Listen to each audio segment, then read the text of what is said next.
নমস্কাৰ প্ৰিয় শ্ৰোতাসকল, আজি আমি এই ভিডিঅ'টিত আগষ্ট মাহটি কৰ্কট ৰাশি আৰু তুলা ৰাশিৰ জাতক জাতিকাসকলৰ কেনেদৰে পাৰ হ'ব তাৰ বিষয়ে আলোচনা কৰিম।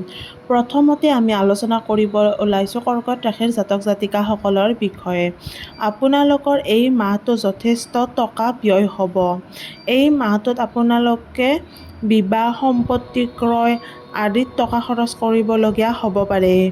যদিও আপোনালোকৰ এই মাহটিত আত্মবিশ্বাস বাঢ়িব আৰু কথা কোৱাৰ ধৰণ সলনি হ'ব। কোন ব্যক্তিৰ লগত কেনেদৰে কথা পাতিব লাগে, ক'ব লাগে সেইটো আপোনালোকে ভালদৰে শিকি উঠিব। 16 আগষ্টৰ পিছত আপোনালোকৰ টকাৰ আয় বৃদ্ধি হ'ব।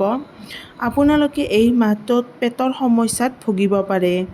আপোনালোকে যিমান পাৰে হনুমান চালিচা পঢ়িবলৈ যত্ন কৰক।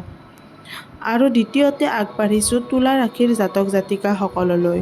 তুলা ৰাশিৰ জাতক জাতিকাসকলৰ আগষ্ট মাহটিত আত্মবিশ্বাস বাঢ়িব। বহু দিনৰ পৰা কৰিম বুলি ভাবি থকা কামবোৰ এই মাহত কৰিব পাৰিব। এই মাহটো আপোনাৰ আনন্দতেই পাৰ হ'ব। নতুন সম্পৰ্কত আগবাঢ়িব পাৰিব।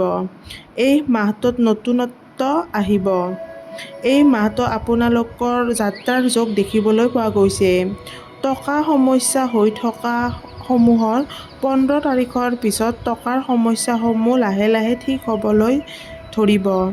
কথা কোৱাৰ আগত আপোনালোকে যিমান পাৰে ভাবি চিন্তি ক'বলৈ চেষ্টা কৰক।